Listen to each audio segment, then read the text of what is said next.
Hey y'all, welcome to Lunar Tarot. Today's message is for Taurus, Sun, Moon, and Rising signs. And it is for the February full moon. The full moon for February is on Sunday the 1st. And this is just helping you navigate that energy a little bit. Full moons are all about kind of, it's a moment to pause, to reassess where you're at. It's making sure that you're moving in the right direction. It's cutting away those things that aren't serving you anymore. So it is a nice energy to work with. We are going to start off with an oracle card just to see what's coming out for us. And we get Jenna, she who calms, stillness, purity, and quiet. What a wonderful card to get. I love this card for you. Stillness, purity, and quiet. I feel like that is very much Taurus kind of energy. You like, homebodies, quiet, peace, right? All right. Let's go ahead and hop on into these cards. Starting off, we've got Ace of Pentacles, Two of Swords. Some sort of new business kind of journey coming in for you, okay? And paired with the Two of Swords, that really is this card of needing to make a decision, all right? But you don't necessarily feel completely ready to make this decision, okay? We can see on the card she's wearing a blindfold. It would be a lot easier for her to throw the sword at the bullseye if she didn't have the blindfold on, right? So it's this feeling of not being completely prepared to move forward, to make this decision. But there is some sort of new opportunity coming in for you, okay? You're just a little on the fence whether or not to go for it. The next two cards, we get the Sun with the Chariot. All right. The Sun, this beautiful card of success, of freedom, all right, of abundance, paired with the Chariot, this card of conquest, of victory, of skill, really. Okay. There's some sort of freedom, some sort of abundance that you are chasing after. And I'm getting the message that skill is very important. You're someone that the reason this new opportunity is coming in is because your skills are very admired. There is something that you do very, very, very well that other people do not do up to your standard. Okay? That's why they're chasing after you. All right. And we have got next two cards, the Hermit with the Knight of Swords, which is interesting energy, to say the least. The Hermit, this card of isolation, the Hermit puts himself into hermit mode so that he can assess things, make a plan, right? Take that moment to kind of say, okay, where am I at? Where do I want to be? What's the best way to get there? It's going into yourself to work these things out, isolating yourself so that you don't have any of these distractions. We're paired with the Knight of Swords. Knights come through, can represent someone in our lives who are encouraging us to take some sort of action. Swords, it could be a Gemini, Libra, or Aquarius, but the Knight of Swords specifically is this super fast moving knight. We can see on the card he is just flying in, sword held high, ready to go into the fray, right? And it's very much at odds with the Hermit energy, okay? I feel like this person is like they're pushing you, make this decision, it's time to take action, and you're kind of in this hermit mode of, let me think about it. Let me think about this. Let me ponder this a little bit, okay? But we've got, the Knight of Swords, the Chariot, is also another card of fast-moving action. This decision needs to be made, okay?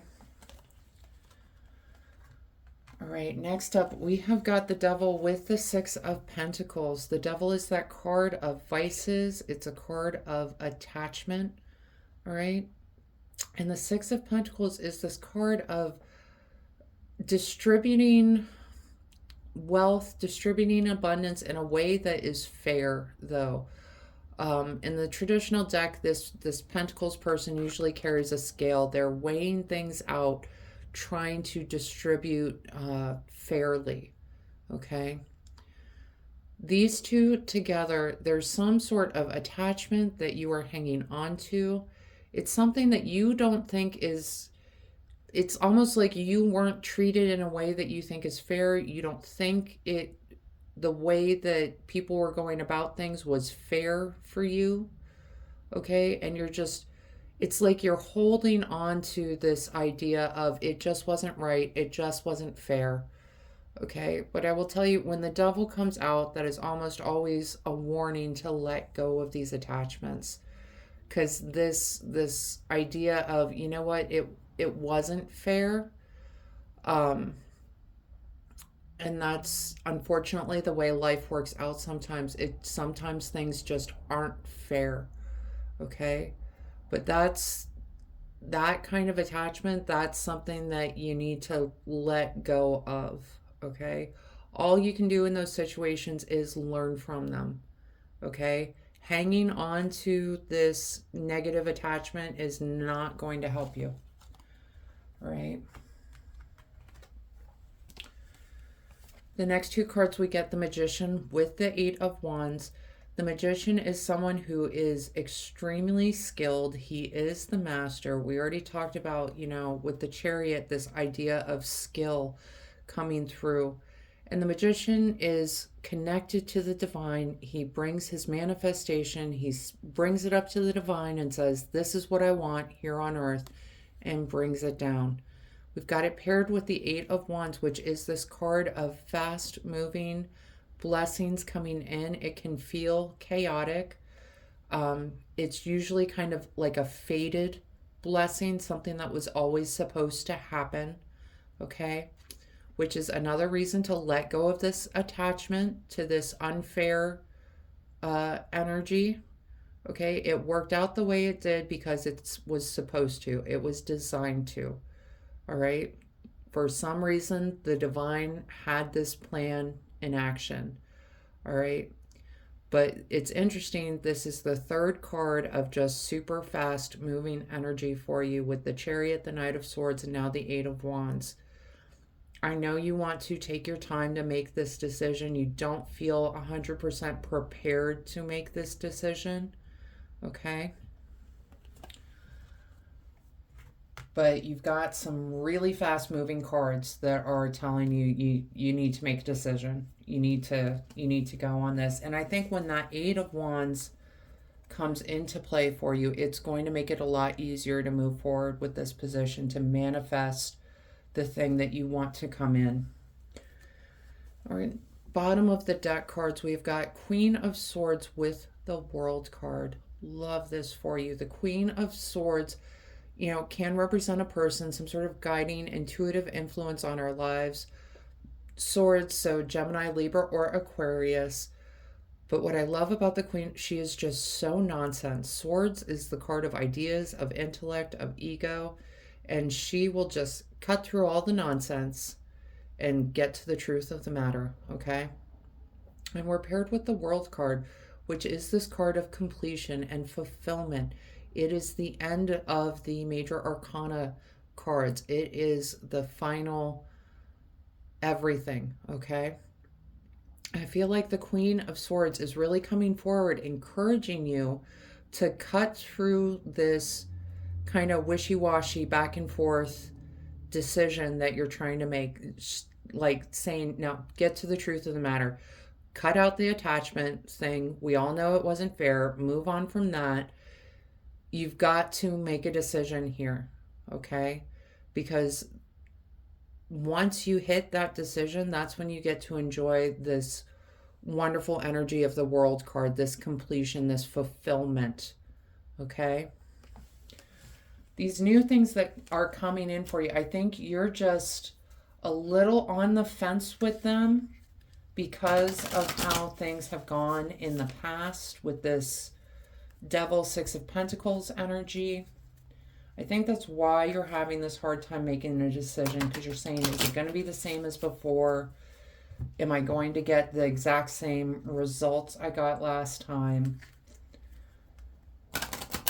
And I think, you know, we've got the Eight of Wands coming in with these kind of faded blessings.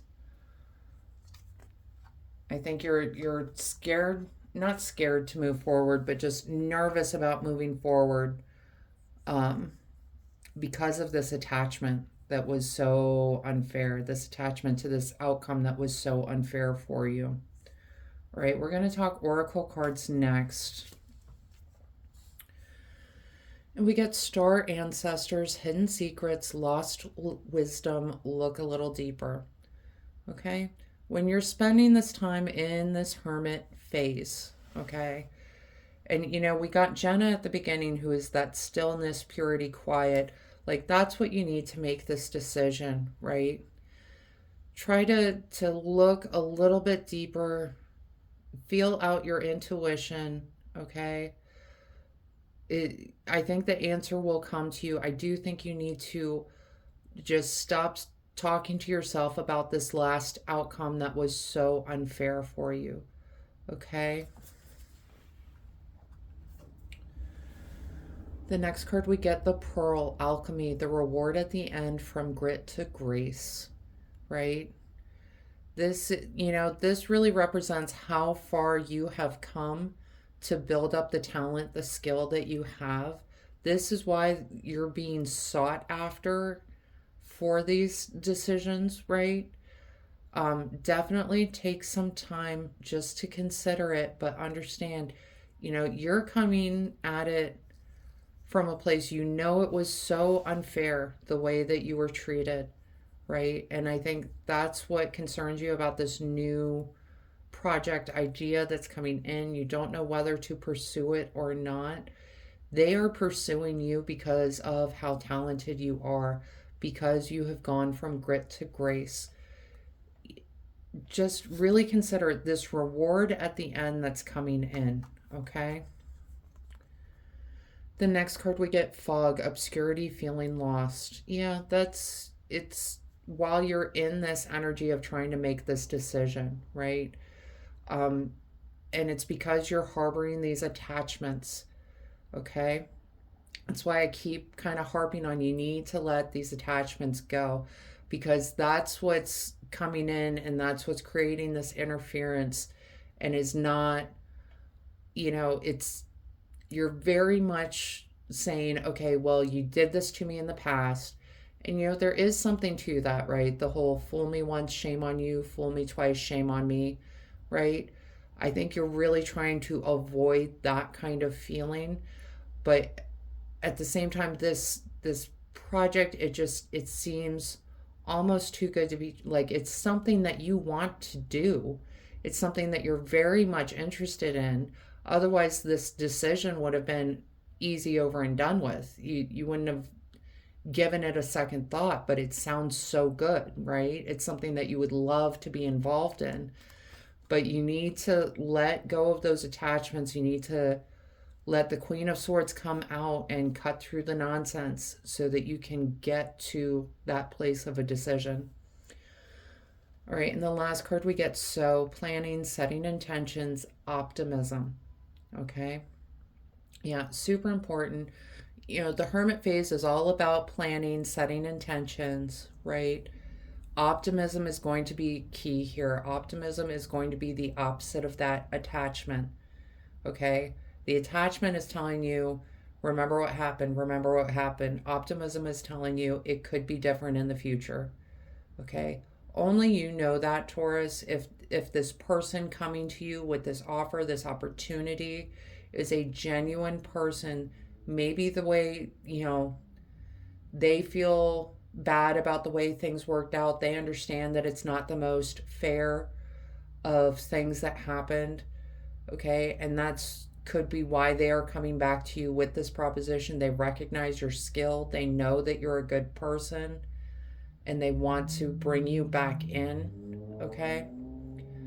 But you definitely need to take some time, have some peace and quiet to work through on a plan, set an intention, right? And meet this plan with some optimism. Don't just say that it's not going to work out because it just didn't work out last time. It's a brand new day, right? Things could be different this time. Only you know that, Taurus, okay? With this person that you're dealing with. But I would say don't be afraid to kind of cut through the nonsense. Really make sure you're listening. If it sounds too good to be true, it probably is, right? All right, Taurus, that is the message I have for you today around February's full moon. I hope this reading helps bring some clarity and understanding to your experience. If this reading resonated, go ahead and let me know down in the comments. Leave a like, hit that subscribe button, and maybe even hit that share button. Pass this message along to someone else that needs to hear it. Other than that, I just want to say thank you all so much for being here with me today. I truly do appreciate each and every one of you. I hope you have a wonderful week.